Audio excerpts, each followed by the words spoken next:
And the fucked up thing started the whole situation. Like, imagine having to go ahead and argue against the entirety of the military industrial complex, all right?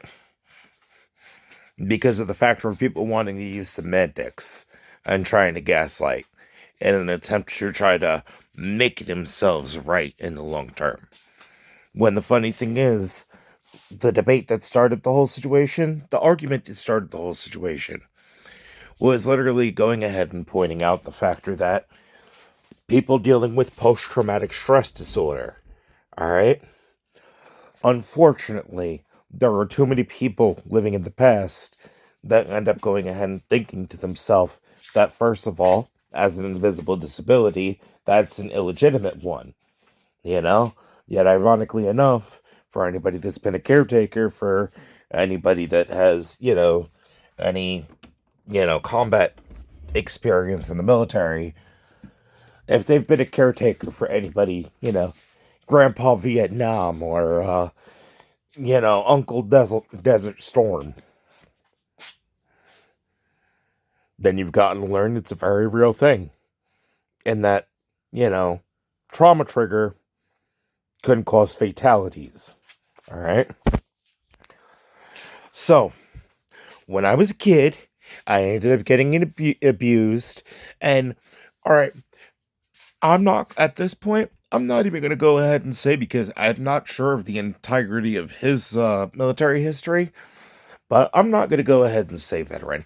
I'm going to say formerly enlisted, active duty member of the military community. All right. In some form or capacity. All right. Ended up going ahead and abusing me as a child. Now, keep in mind, that one was a family member. And ironically enough,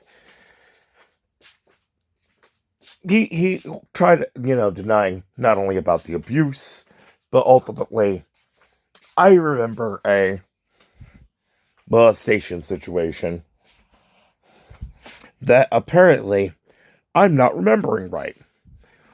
But with my trauma, and the factor that I was in what I perceived as a child as a life or death situation, getting relentlessly beaten,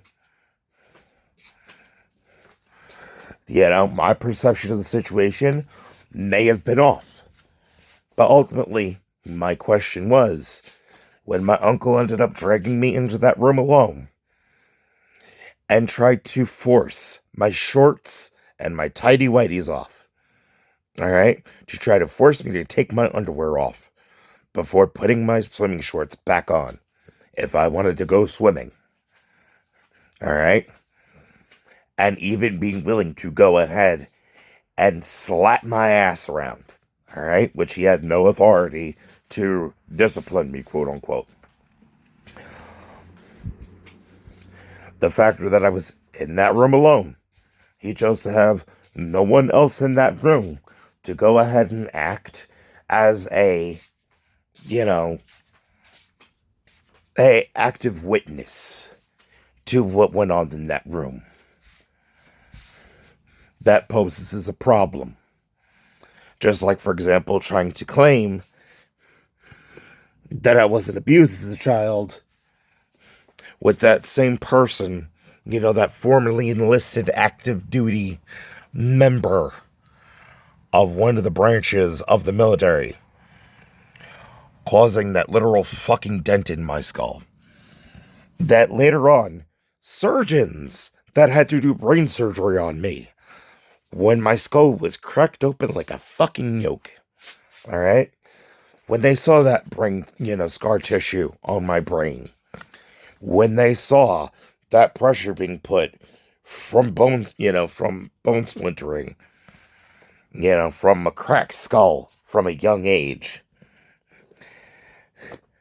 they verified and legally, if they don't want to lose their medical license, if they get subpoenaed to have to go ahead and testify for this lawsuit, if they choose not to show up and choose not to testify or to state the facts, they could lose their medical license. All right? So you can't really deny, oh, this person was, They were lying about being abused as a child.